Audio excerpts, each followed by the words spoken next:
Sebuah mobil melaju dengan sedang berjalan di tengah hutan. Suasana sangat gelap dan mencekam. Hanya ada suara hewan yang ada di dalam hutan itu. "Pak, ini kemana lagi jalannya? Saya takut kita nyasar, Pak," ucap sang sopir. "Iya, saya juga tak tahu di mana. Coba tanyakan orang sini," kata Pak Rudi. "Tapi di sini tidak ada perumahan, Pak." "Ya sudah, jalan saja. Siapa tahu di depan ada rumah warga." Kemudian mobil itu melanjutkan kembali perjalanannya menuju ke arah rumah warga.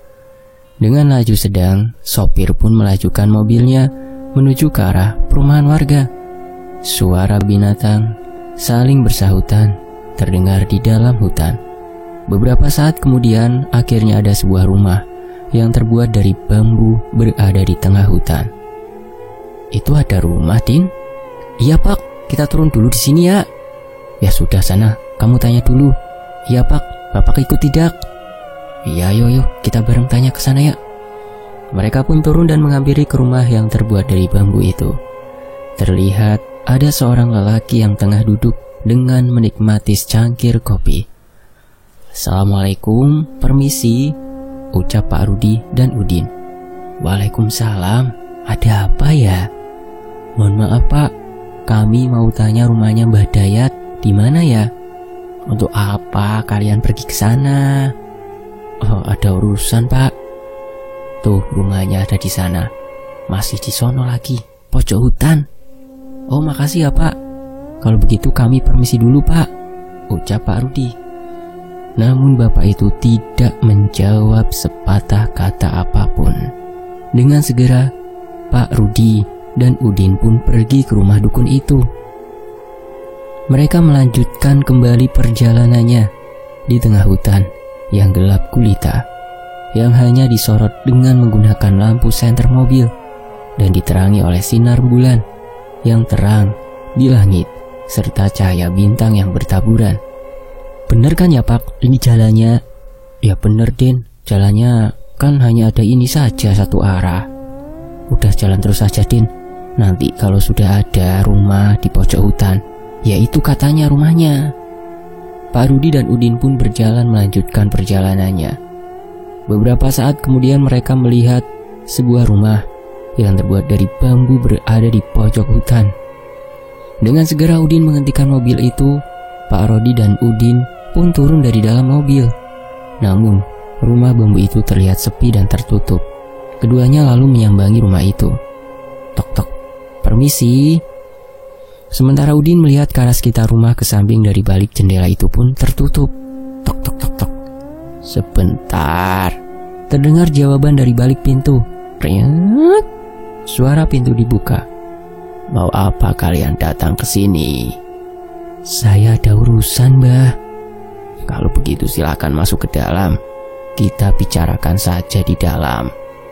Pak Rudi dan Udin pun langsung masuk ke dalam rumah Mbah Dayat dan duduk di sebuah kursi bambu yang sudah disediakan.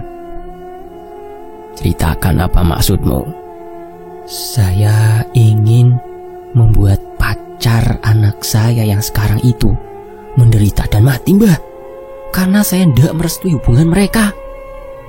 Mbah Dayat pun tertawa terbahak-bahak mendengar apa yang dikatakan Pak Rudi. "Itu mudah, tapi maharnya 2 kali lipat dari biasanya." "Baik, Mbah, berapapun akan saya bayar, asalkan laki-laki itu menderita dan perlahan-lahan mati." "Sebelum melakukan ritual, harus ada syarat yang harus dipenuhi." "Apa syaratnya, Mbah?"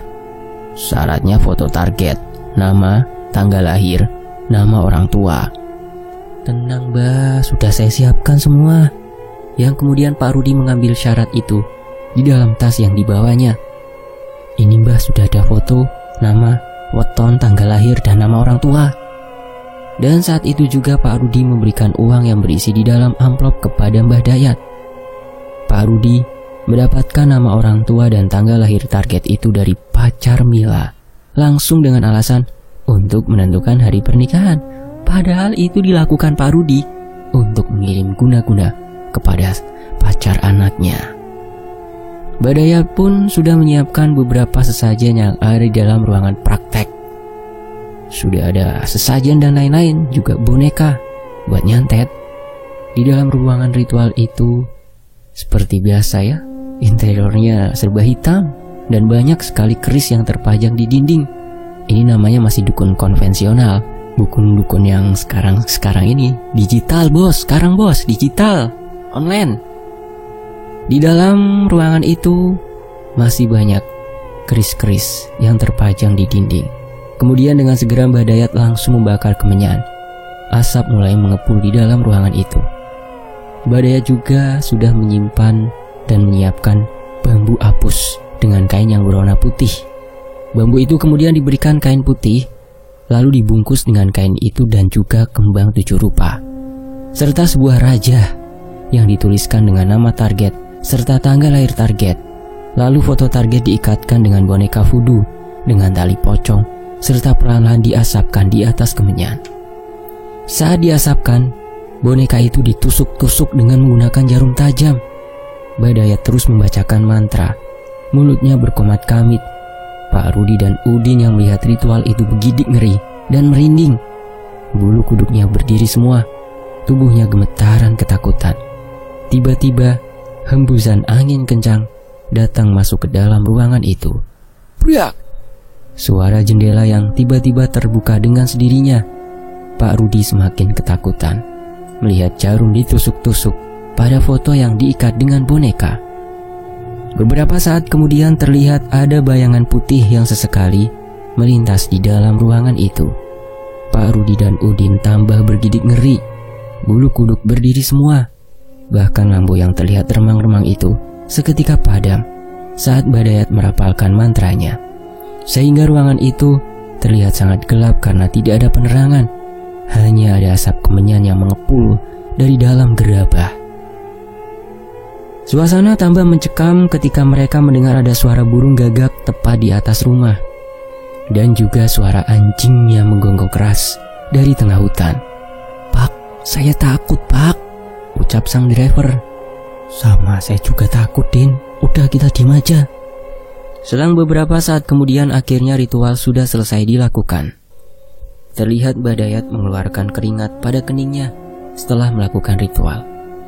Mbah Dayat kemudian memberikan bambu yang sudah dibungkus dengan kain kafan putih dan di dalamnya sudah ada raja serta kembang setaman. Bawa bambu itu lalu tanam di depan halaman rumah target. Jangan sampai ada yang melihat. "Baik, Mbah. Lalu bagaimana lagi, Mbah?" "Tanam saja bambu itu di depan rumahnya. Lihat reaksinya setelah bambu itu ditanam." "Kalau begitu kami pamit pulang dulu, Mbah. Terima kasih." Pak Rudi dan Udin pun segera pulang dengan membawa bambu itu. Malam itu juga, sekitar pukul 2 malam mereka pulang melewati tengah hutan. Namun saat di tengah perjalanan tiba-tiba saja Pak Rudi dan Udin mengalami apes. Tiba-tiba saja mobil yang dikendarainya itu mogok di tengah jalan. "Loh, kenapa ini mobilnya, Din?" "Tidak tahu, Pak, tiba-tiba mogok sendiri." "Ya sudah, kamu turun dicek sana." "Iya, Pak."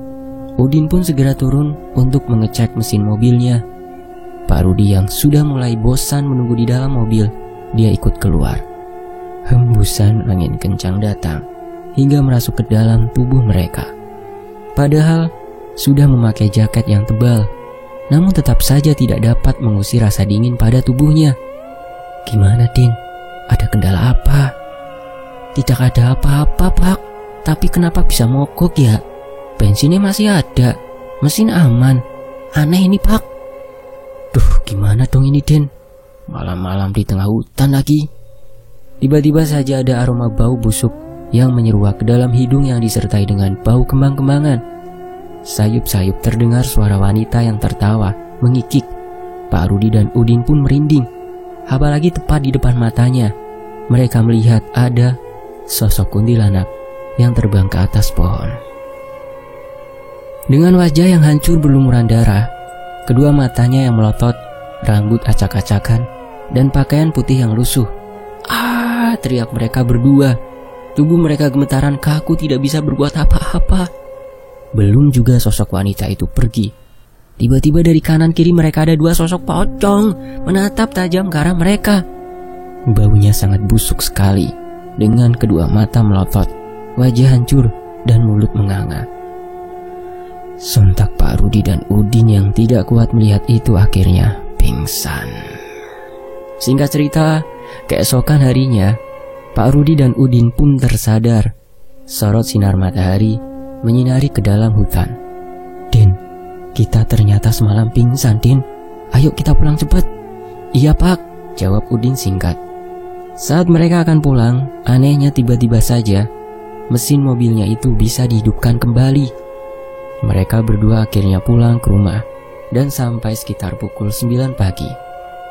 Bambu itu dibawa Pak Rudi dengan kantong plastik agar Mila tidak curiga dan dibawa masuk ke dalam rumah dulu.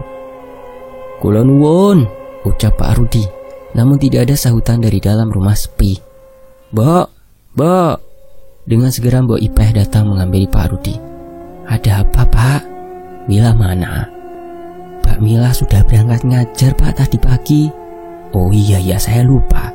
Ya sudah, saya mau sarapan. Lapar, Mbok." "Baik, Pak, saya siapkan dulu." Mbok Ipeh langsung menyiapkan sarapan untuk Pak Rudi. Sembari menunggu sarapan itu matang, Pak Rudi mandi terlebih dahulu karena keringat sudah lengket melekat di tubuhnya, apalagi di selangkangannya.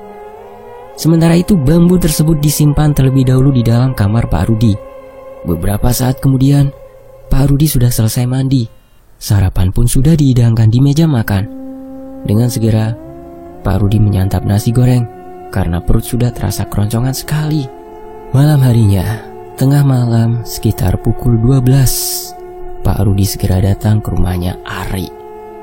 Malam itu dia diantarkan oleh Udin. Pak Rudi sudah tahu rumahnya Ari yang ada di kota ini, karena Ari tinggal bersama dengan pamannya di kota. Sedangkan orang tuanya ada di kampung. Jadi selama Ari bekerja sebagai guru di kota itu, dia tinggal dengan pamannya. Dengan mengendarai mobil, Pak Rudi dan Udin menuju ke rumah Ari tinggal. Mereka memarkirkan mobil dari jarak jauh dari rumahnya target, yang kemudian Pak Rudi sendiri turun ke lapangan dengan berjalan perlahan-lahan menuju ke halaman rumahnya Ari. Karena Pak Rudi takut ketahuan dengan tetangganya, sembari melihat ke arah sekeliling. Setelah dirasa suasananya sudah aman, Pak Rudi segera mulai menggali tanah yang ada di depan halaman Ari. Setelah galian tanahnya sudah digali, bambu apus yang dibungkus dengan kain putih itu kemudian dimasukkan ke dalam tanah. Lalu, Pak Rudi mengubur kembali dengan tanah supaya keadaannya seperti semula. Setelah semuanya selesai, dengan segera dia perlahan-lahan pulang menuju ke mobil. Singkat cerita, tiba-tiba di atas rumahnya Ari itu ada sebuah bola api dengan cahaya yang terang. Buar!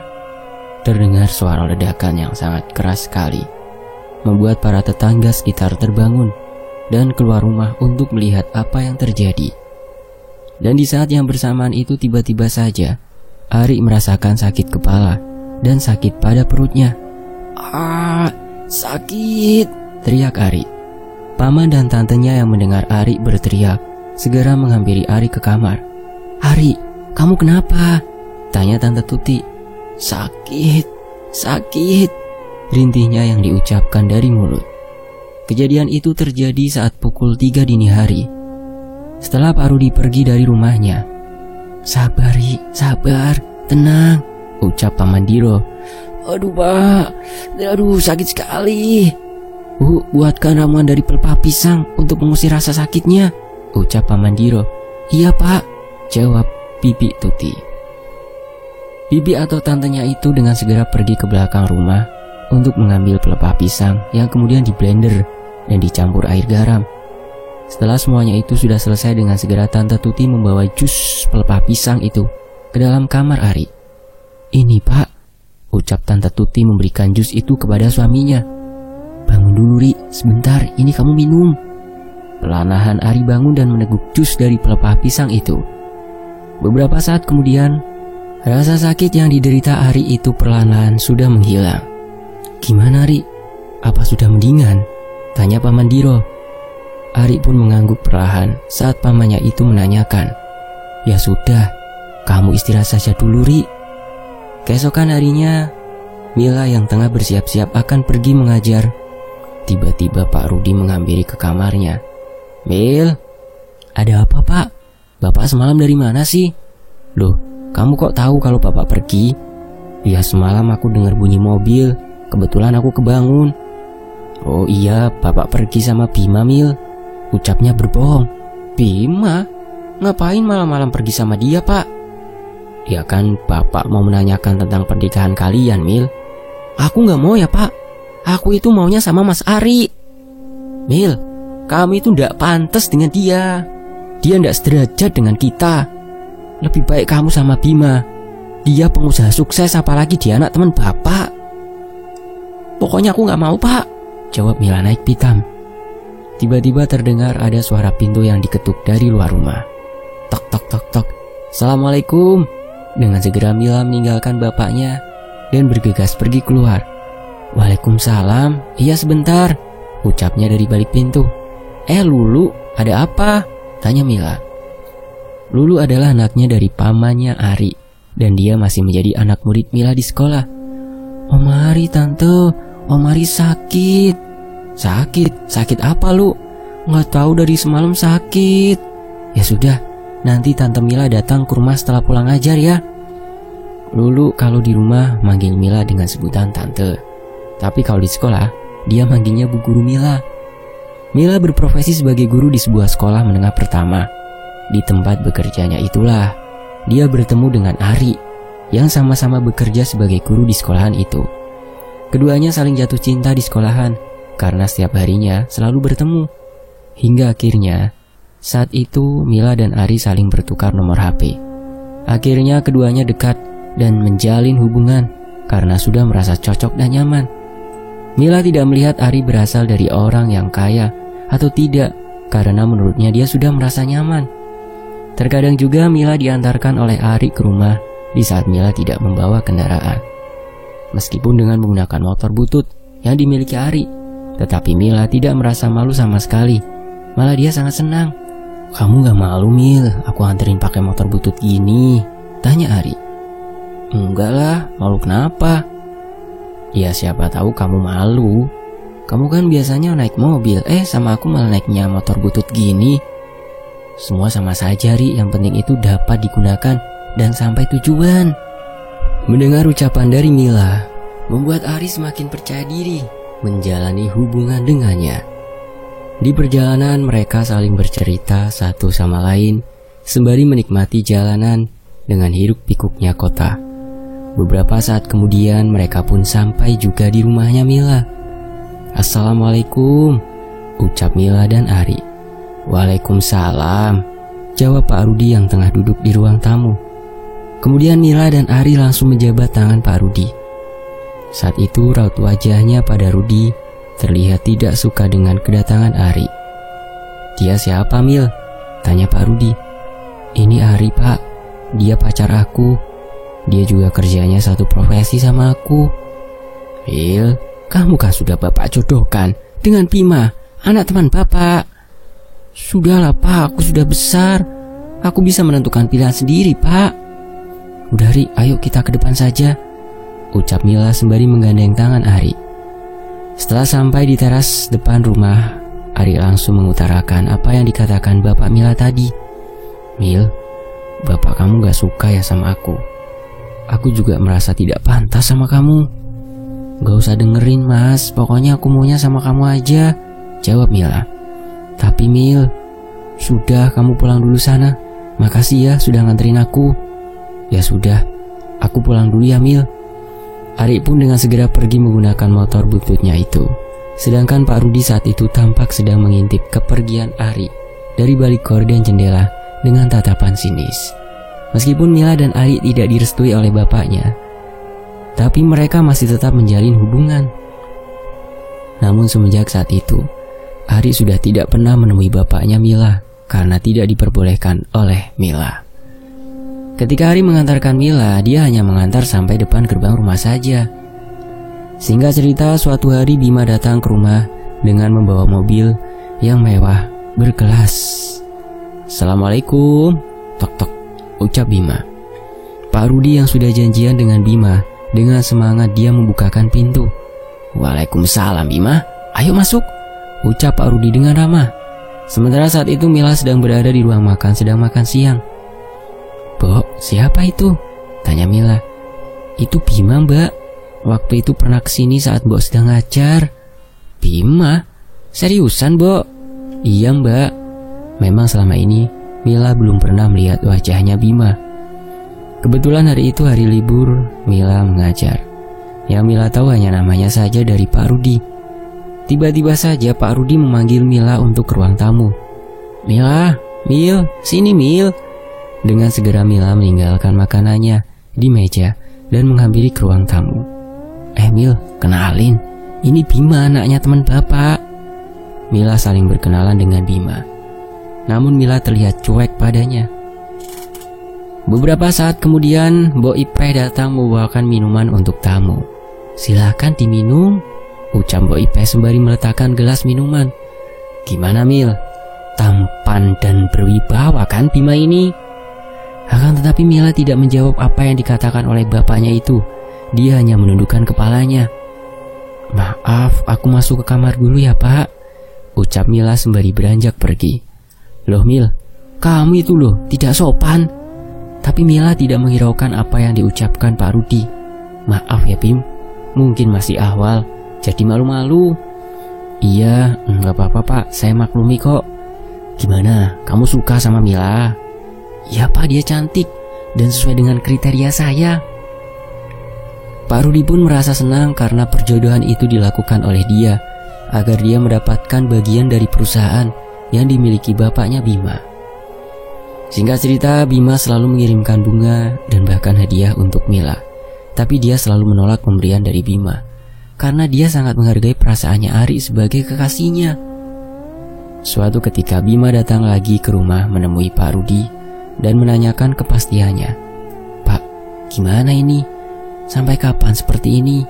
Mila selalu menolak saya," ucap Bima. "Kamu sabar ya Bim, nanti Bapak akan usahakan tenang, jangan buru-buru," ucap Pak Rudi. "Iya Pak, tapi sampai kapan? Kalau gini terus saya nggak bisa, mending cari cewek lain yang mau sama saya kan banyak," ujar Bima. "Jangan gitu dong nak Bima, kan kita udah ada kesepakatan sama bapak kamu juga. Pokoknya secepatnya Mila harus mau sama saya ya Pak." "Iya Bim, kalau begitu saya pamit pulang dulu Pak." Sementara saat itu Mila sangat bahagia menjalani hubungan dengan Ari. Ari ini orangnya kalem, penyayang dan soleh. Itu yang membuat Mila jatuh cinta dengan kesederhanaan yang dimiliki Ari. Pak Rudi yang sudah semakin pusing dan bingung bagaimana caranya untuk membujuk Mila agar mau dengan Bima. Dia terus mondar-mandir di taman depan rumah dan terus berpikir cara apa yang harus dilakukan. Gimana ya caranya supaya Mila mau sama Bima? Kalau dia tidak mau, aku bisa jatuh miskin ini, gumam Pak Rudi. Saat itu tiba-tiba saja Mila dan Ari datang pulang dari mengajar. "Iya, aku pulang dulu ya," ucap Ari. "Iya Mas Ari, makasih, hati-hati." Ari memang tidak diperbolehkan oleh Mila untuk menemui bapaknya lagi. Karena kalau sampai menemui bapaknya, pasti nanti Pak Rudi akan menyakiti perasaan Ari dengan ucapan yang dikeluarkannya. "Mila, kamu pulang sama Ari lagi?" "Iya Pak, kan dia pacar aku." "Mila, stop kamu. Nggak usah sama dia lagi. Mendingan sama Bima. Kamu gak kasihan apa? Bima sudah memberikan hadiah sama kamu, tapi malah kamu tidak menerimanya terus." "Udahlah Pak, aku capek, mau mandi dulu." Mila langsung beranjak masuk ke dalam rumah, meninggalkan Pak Rudi yang ada di depan rumah. Sejenak Pak Rudi duduk di kursi taman rumahnya sembari menyeruput kopi buatan Mbok Ipeh. Mbok Ipeh," teriak Pak Rudi. Dengan segera Mbok Ipeh yang ada di dapur menghampiri Pak Rudi. "Iya Pak, ada apa?" "Tolong ambilkan koran, saya mau baca koran." "Baik Pak, tunggu sebentar." Mbok Ipeh masuk ke dalam rumah dan mengambilkan koran yang ada di meja ruang tengah. Beberapa saat kemudian dia datang kembali membawakan koran untuk Pak Rudi. "Ini Pak korannya." "Terima kasih ya Mbok." Pak Rudi ini memang berlangganan koran, jadi tiap pagi dia selalu dikirimi oleh agen koran. Halaman demi halaman koran itu Pak Rudi baca secara detail tentang berita terkini. Namun Pak Rudi tertuju pada suatu halaman yang ada di koran itu, yaitu sebuah iklan mengenai dukun. Saat itu juga dia menemukan ide untuk menyingkirkan Ari dari kehidupan Mila. Akan tetapi di dalam info koran tersebut ada beberapa syarat yang harus dibawa oleh Pak Rudi. Tapi itu bukan perkara yang susah untuk dilakukan. Singkat cerita, malam harinya saat sedang makan malam bersama, Pak Rudi menanyakan sesuatu kepada Mila. Mil, kamu memangnya sudah yakin sama Ari? Memangnya kenapa, Pak? Kok Bapak tiba-tiba nanya seperti itu? Ya enggak apa-apa, Bapak mau tahu saja. Kalau kamu memang serius, Bapak akan merestui hubungan kalian saja. Hah? Bapak serius? Tanya Mila dengan semangat. Iya Mil, kamu kan enggak mau sama Bima. Bapak enggak akan maksa jika itu menjadi kebahagiaan kamu. Makasih ya Pak. Besok ajak Ari ke sini menemui Bapak untuk menentukan hari pernikahan kalian. Dan dia disuruh membawa nama orang tua serta tanggal lahir dan hari lahirnya. Wetonnya apa? Loh, untuk apa Pak? Ya untuk perhitungan weton kalian. Bapak serius ini? Berarti aku mau segera menikah dengan Mas Ari dong Pak? Iya Mil. Ya sudah, nanti aku telepon Ari ya Pak. Perasaan Mila pun sangat bahagia sekali ketika mendengar kabar gembira dari bapaknya. Setelah selesai makan malam, Mila segera masuk ke dalam kamar dan menghubungi Ari. Sementara Ari saat itu sedang duduk di depan teras rumah, mendengar ponselnya berdering. Dert-dert. Dengan segera Ari mengangkat telepon ketika tahu dapat panggilan masuk dari Mila. Halo Mil, ada apa? Ada kabar gembira Ri. Kabar gembira apa Mil? Hubungan kita direstui sama bapak aku. Hah? Kok bisa Mil? Iya, besok kamu disuruh kesini Ri. Sekalian kamu bawa nama kamu, nama orang tua ya. Lalu sama tanggal lahir. Terus apa ya tadi ya? Hari kamu, weton. Emang untuk apa Mil? Untuk menentukan hari pernikahan kita. Kamu mau kan? Katanya kamu serius sama aku. Aku malah seneng banget Mil dengernya. Ya udah kalau gitu aku tulis dulu ya semua itu. Kemudian Ari langsung memutuskan sambungan teleponnya. Keesokan harinya kebetulan hari ini hari libur Mila dan Ari mengajar. Sekitar pukul 10 pagi, dengan mengendarai motor bututnya, Ari pergi menghampiri ke rumahnya Mila. Sesampainya di rumah, dia memarkirkan motornya itu di depan halaman rumahnya Mila. Tok tok tok, Assalamualaikum. Waalaikumsalam, jawab Mila yang beranjak keluar dari kamar untuk membukakan pintu. Ayo masuk Ri, silakan duduk. Bapak kamu mana Mil? Ada di belakang, aku panggilin dulu ya. Ari pun mengangguk pelan menjawab ucapan dari Mila. Saat itu juga perasaan Ari tidak karuan akan menemui bapak Mila yang kedua kalinya. Sedangkan Mila berjalan ke belakang rumah memanggil bapaknya yang sedang duduk. Pak, itu Ari udah datang. Oh iya ya, sebentar ya, nanti bapak kesana. Beberapa saat kemudian Pak Rudi pun datang ke ruang tamu untuk menemui Ari. Apa kabar Ri? Baik Pak, alhamdulillah. Oh ya, kamu sudah bawa syaratnya Ri? Sudah Pak ini, ucap Ari yang kemudian memberikan secari kertas bertuliskan nama dan tanggal lahir serta nama orang tuanya. Bagus Ri, ini nanti bapak akan segera tentukan dan tanyakan weton yang pas untuk kalian menikah kepada orang pinter. Iya Pak, Bapak sudah merestui hubungan kita? Tanya Ari. Iya Ri, Bapak ingin melihat Mila bahagia karena Bapak lihat Mila bahagianya sama kamu. Tadi malam Ari udah menghubungi kedua orang tuanya kalau dia akan menikah dengan Mila, karena bapaknya Mila sudah akan menentukan hari pernikahannya. Malam itu juga Pak Rudi pergi dengan Udin sopirnya untuk menemui dukun santet. Itulah awal kisah Ari disantet oleh bapaknya Mila. Dan kembali ke masa kini, setelah mendapatkan kabar dari Lulu, Mila saat mengajar jadi tidak fokus. Pikirannya itu selalu memikirkan keadaan calon suaminya itu. Setelah selesai mengajar, dengan segera Mila pergi ke rumahnya Ari. Assalamualaikum. Waalaikumsalam. Mila, ayo masuk, Arinya di kamar. Dengan segera Mila beranjak masuk ke dalam dan menemui Ari. Ri, kamu kenapa bisa seperti ini? Terlihat perutnya Ari yang membuncit seperti orang hamil. Gak tahu Mil, aku tidak bisa buang air kecil. Ya sudah, kita pergi ke rumah sakit ya. Namun Ari menjawab dengan menggeleng-gelengkan kepalanya. kamu sudah menghubungi orang tuamu? Tanya Mila. Belum, Mil. Lah kok belum, kenapa? Aku gak mau mereka cemas dan khawatir. Paman dan tantenya juga tidak diperbolehkan Ari untuk memberitahu kepada kedua orang tuanya. Namun Mila ngeyel akan menghubungi orang tua Ari. Mila meminta nomor HP orang tua Ari kepada Paman Diro. Halo, assalamualaikum Bu, ucap Mila. Waalaikumsalam. Mila, ada apa? Tanya ibunya. Bu, Ari sedang sakit, Bu.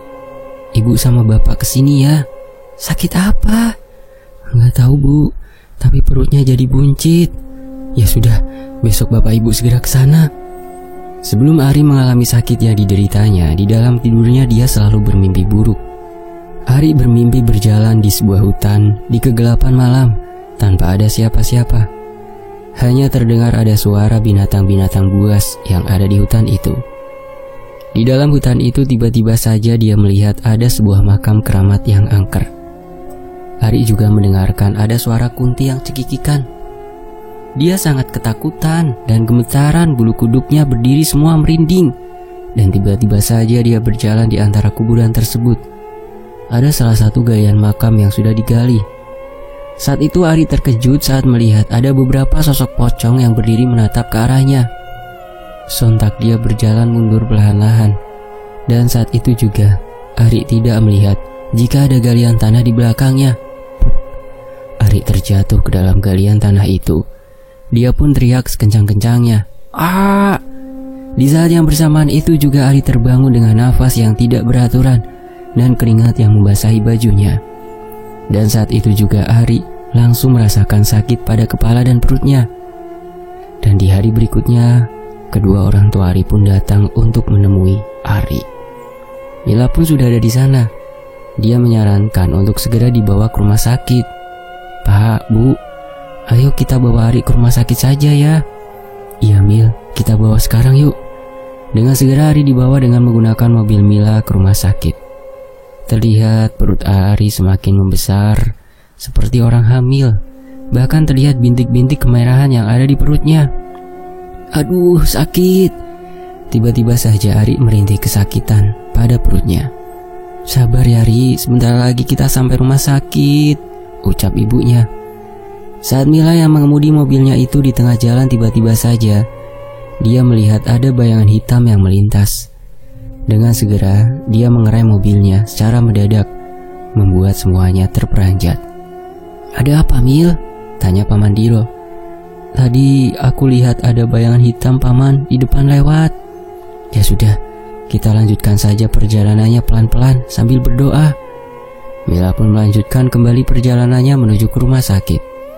Beberapa saat kemudian mereka semuanya sampai juga di rumah sakit. Sesampainya di rumah sakit, dengan segera beberapa perawat menghampiri, membawakan ranjang untuk membawa Ari masuk ke dalam ruangan opnam. Ari dibawa perawat itu menuju ke ruangan UGD, sementara Mila dan yang lainnya mengikuti dari belakang dan menunggu di depan kursi tunggu ruangan. Semuanya terlihat cemas ketika Ari dibawa ke ruangan UGD. Setelah beberapa saat mereka menunggu, dokter pun keluar dari dalam ruangan UGD. Dengan segera Mila dan kedua orang tua serta paman dan tantenya pun menghampiri dokter. Gimana keadaan Ari, Dok? Tanya ibu Ari dengan cemas. Maaf, menurut pemeriksaan medis, Ari tidak menderita sakit apa-apa. Semuanya normal. Nanti saya akan memberikan resep pereda nyeri dan rasa sakit perut, kata dokternya. Karena kata dokter Ari tidak menderita sakit apa-apa, jadi dengan segera Ari dibawa pulang dan hanya diberikan resep obat saja oleh dokter. Hari demi hari, minggu demi minggu, keadaan yang dialami oleh Ari semakin memburuk. Perutnya bertambah besar dengan bintik merah yang bertambah banyak. Setiap malam, Ari merasakan sakit yang teramat pada bagian perutnya yang tambah membesar. Sementara itu di sisi lain, Bima datang ke rumah Mila menemui Pak Rudi. Bima menanyakan kembali bagaimana kelanjutan dari hubungan Mila dengan dia. Tok tok, Pak Rudi, ucap Bima. Terdengar suara pintu dibuka. Kriat. Bima, apa kabar Bim? Ayo masuk Bim. Saat itu juga Bima pun masuk ke dalam rumah dan duduk di ruang tamu. Gimana Pak, Milanya mau atau tidak? Sabar Bim, Sebentar lagi dia sudah mulai luluh. Kamu sabar. Bapak yakin Mila mau sama kamu, ucap Pak Rudi pura-pura. Beneran ya Pak? Iya Bim, kamu pegang saja omongan Bapak. Hari itu Mila masih berada di rumahnya Ari, sedang menjaga dia. Jadi Mila tidak tahu kalau Bima hari itu datang ke rumah. Beberapa saat kemudian, Mbok Ipe datang dan membawakan minuman untuk Bima.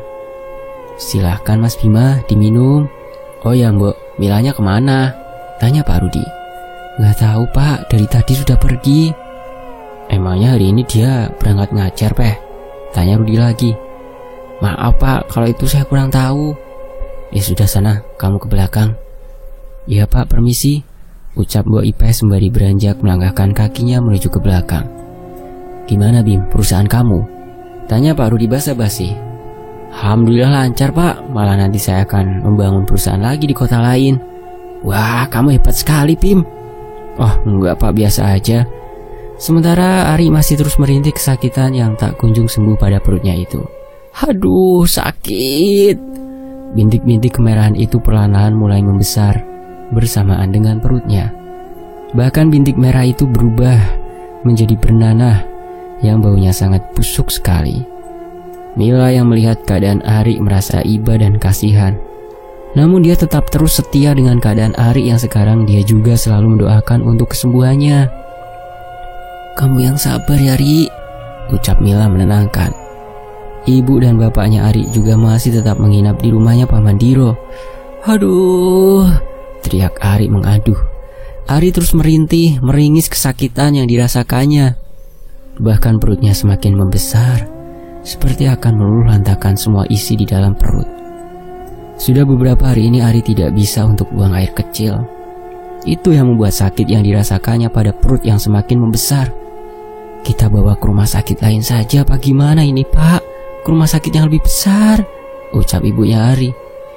Lah kita kan gak ada uang Bu. Ke rumah sakit yang besar kan mahal biayanya. Sudah yuk kita bawa ke rumah sakit besar saja sekarang Pak Bu. Biar saya yang urus semua soal biaya, timbal Mila. Jangan Mil, ibu tidak enak sama kamu. Tidak enak kenapa Bu? Kan Ari sebentar lagi akan jadi suami saya. Saat itu juga dengan segera Ari dibawa kembali ke rumah sakit dengan menggunakan mobil Mila. Di dalam mobil Ari terus merintih meringis kesakitan yang tak tertahankan. Bahkan dia sesekali memukuli perutnya sendiri. Namun untungnya tangan Ari dicegah oleh bapak dan ibunya. Beberapa saat kemudian mereka pun akhirnya sampai juga di rumah sakit. Sesampainya di rumah sakit, Ari langsung diperiksa oleh dokter spesialis di rumah sakit itu. Setelah diperiksa oleh dokter, kata dokter, Ari menderita kanker prostat. Maaf Pak, Bu, Ari ini harus segera dioperasi karena dia terkena infeksi pada saluran kemih.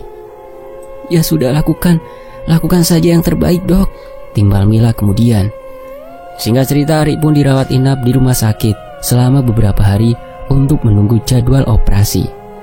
Suatu ketika ada salah satu tetangga yang datang untuk menjenguk Ari. Namanya Pak Furkon. Pak Furkon ini merupakan orang yang tahu tentang hal-hal yang gaib gitu.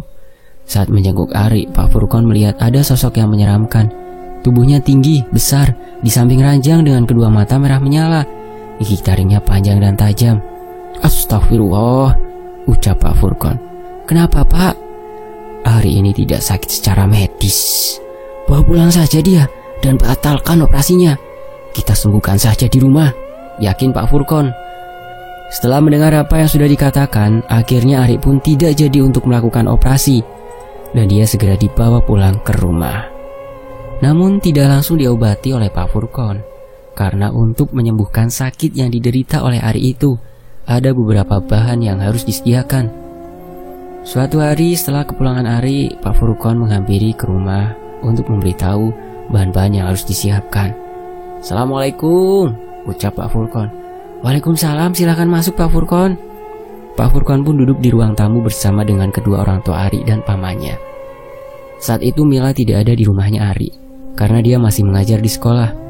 Sebelum diobati, siapkan bahan-bahan untuk proses penyembuhan nanti. Siapkan tebu ireng, daun kelor, dan bambu kuning. Siapkan semua itu. 2 hari lagi saya akan kembali pukul 12 malam untuk melakukan penyembuhan. Lalu bahan-bahan itu diapakan Pak?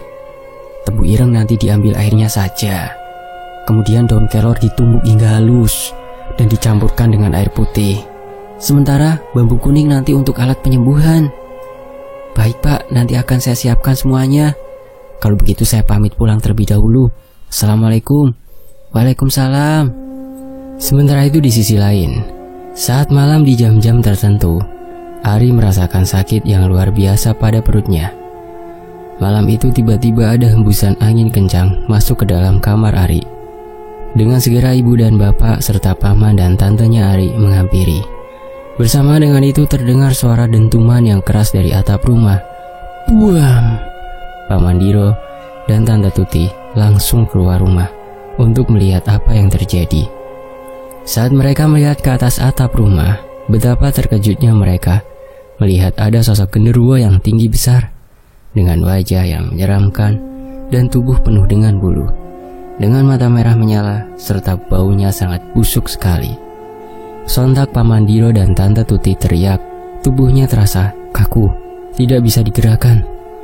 Ibu dan Bapak Ari pun keluar untuk melihat apa yang terjadi dengan adiknya itu. Ketika kedua orang tua Ari keluar dari kamar, tiba-tiba saja di dalam kamar Ari ada sosok pocong yang menyeramkan dengan wajah yang gosong dan mulut menganga, bukan hanya satu, tapi banyak. Sama seperti apa yang ada di dalam mimpinya waktu itu. Sosok-sosok itu mengelilingi Ari dengan tatapan yang tajam, serta mengeluarkan bau sangat busuk. Karena tidak kuat melihat sosok-sosok itu, Ari pun pingsan. Sesaat mereka kembali menuju ke kamar, kedua orang tuanya merasa lega karena pikirnya Ari sudah tertidur lelap. Paginya, kedua orang tua Ari mencarikan bahan-bahan yang sudah diperintahkan oleh Pak Furqon. Sementara itu, Mila datang untuk menjenguk Ari. Saat dia melihat keadaannya, ternyata bertambah sangat parah. Perutnya semakin membesar dengan bintik-bintik yang bernanah. 2 hari kemudian Pak Furqon pun datang tepat pukul 12 malam untuk menyembuhkan Ari. Semua bahan sudah disiapkan oleh kedua orang tuanya. Pak Furqon langsung masuk ke dalam kamar. Setelah tepat pukul 12 malam, beliau pun mulai untuk membacakan doa. Pak Furqon fokus membacakan doa-doa. Ari yang saat itu berbaring di atas kasur dibacakan. Seketika dia ronta-ronta dan mengerang kesakitan. Sakit. Namun Pak Furqon masih terus membacakan doa-doanya. Saat itu juga tiba-tiba hembusan angin kencang masuk ke dalam kamar. Bahkan lampu rumah seketika padam semua, disertai dengan suara kaca jendela yang retak. Biar. Pak Furqon terus membacakan doa-doa hingga tubuhnya Ari memberontak ke sana kemari. Suasana semakin mencekam, disertai angin kencang masuk ke dalam rumah. Paman Diro mencoba untuk mengambil senter untuk penerangan. Tiba-tiba saja nampak Ari kesurupan dengan tubuhnya yang tiba-tiba terangkat dari kasur, dengan kedua matanya yang melotot serta mulutnya yang menganga dan lidahnya menjulur. Kedua orang tuanya merasa sangat iba melihat keadaan anaknya itu. Sementara Pak Furqon yang masih terus berkomat kamit membacakan doa, keringatnya bercucuran karena melawan sosok yang ada di dalam tubuh Ari dengan menggunakan tenaga dalam. Beberapa saat kemudian tubuh Ari pun kembali ambruk ke kasur. Tubuhnya terasa sangat lemas kondisinya. Wajahnya sudah berubah seperti semula. Nafas Ari terasa sangat tidak beraturan dengan keringat di sekujur tubuhnya. Pak Furqon pun menghentikan membacakan doa-doanya. Mana bahan-bahannya? Tanya Pak Furqon. Dengan segera Mila yang juga di sana mengambilkan bahan-bahan yang sudah disiapkan. Beberapa saat kemudian Mila pun kembali dengan membawakan bahan-bahan yang sudah disediakan sebelumnya. Pak Furqon kemudian mengambil air daun kelor yang kemudian dioleskan perlahan-lahan pada perut Ari yang membesar. Saat itu juga Pak Furqon membacakan doa. Ari terus meronta-ronta kesakitan. Sakit, panas, teriaknya. Beberapa saat setelah Pak Furqon membacakan doa-doa perlahan-lahan, perut Ari mengempes, disertai dengan keluarnya belatung dari bagian perut yang bernanah. Baunya sangat busuk sekali. Semua yang melihat bergidik ngeri. Pak Furqon langsung membersihkan belatung-belatung itu dengan menggunakan tisu. Tubuh Ari pun terkulai lemas. Kemudian Pak Furqon memerintahkan kepada Ari untuk segera bangun. Bangun, Ri, minum air tebu ireng ini. Air tebu ireng itu sudah didoakan Pak Furqon sebelumnya. Sesaat kemudian Ari pun bangkit dan perlahan meneguk air tebu ireng itu. Setelah tebu ireng diminum oleh Ari, tiba-tiba Ari batuk-batuk dan dia muntah. Yang keluar dari mulutnya itu darah yang berwarna merah kehitaman dan disertai dengan jarum tajam. Seketika Ari langsung lemas sekali.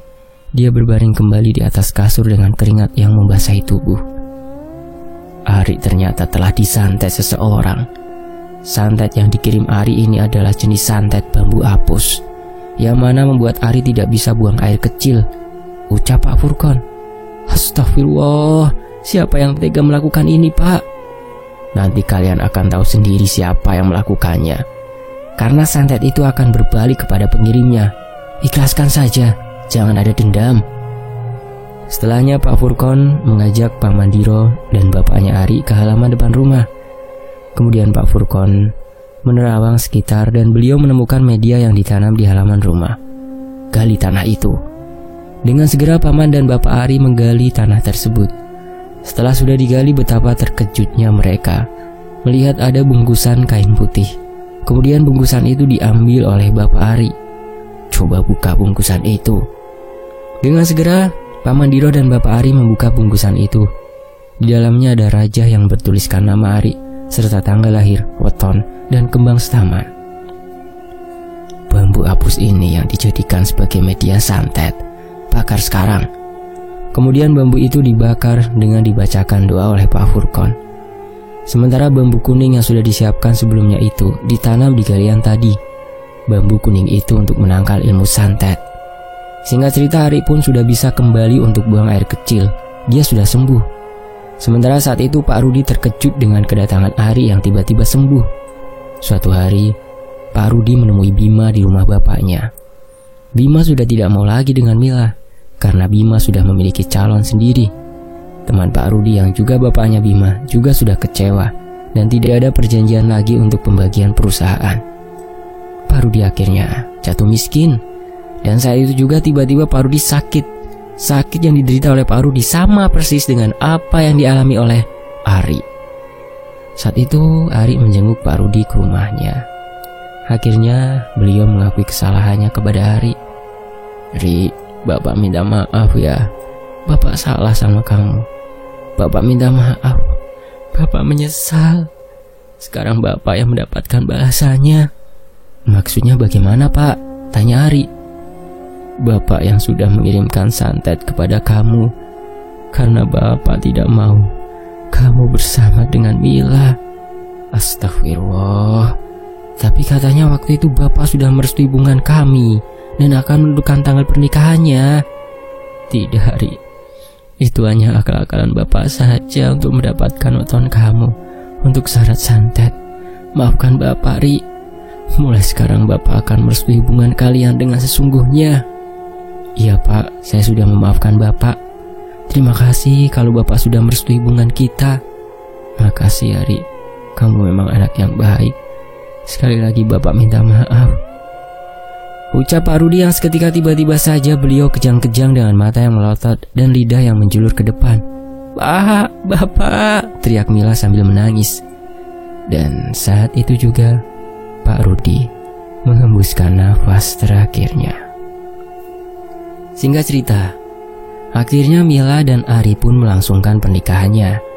Mila sudah tidak memiliki kedua orang tua. Dia ditinggal ibunya sejak dia masih duduk di kelas 1 SMP karena ibunya menderita sakit, dan dia besar tumbuh kembang menjadi dewasa bersama Pak Rudi. Sekarang Mila dan Ari hidup bahagia di rumah peninggalan Pak Rudi. Dan dengan kisah ini, semoga kita, jika sebagai orang tua, hendaklah berhati-hati dalam berucap. Semoga kita selalu dalam lindungan Allah Subhanahu wa Ta'ala. Pertebal iman kita dan dekatkan diri kita kepada Allah. Semoga kita dijauhkan dari hal-hal yang demikian. Jangan sampai terjerumus ke dalam lembah hitam. Jangan memaksakan kehendak sesuai dengan keinginan dan keegoisan sendiri, sehingga godaan setan mampu menguasai pikiran kalian dan membuat diri sendiri terjerumus ke dalam hal yang musyrik. Celakalah bagi kita kalau sampai seperti itu. Dan kisah ini tamat. Sebuah kisah yang diadaptasi dari kehidupan sosial di masyarakat kita, yang dituliskan kembali oleh N. Laila, khususnya yang ada di Pulau Jawa. Tony FS pamit. Wassalamualaikum warahmatullahi wabarakatuh. Alhamdulillah. Sampai jumpa di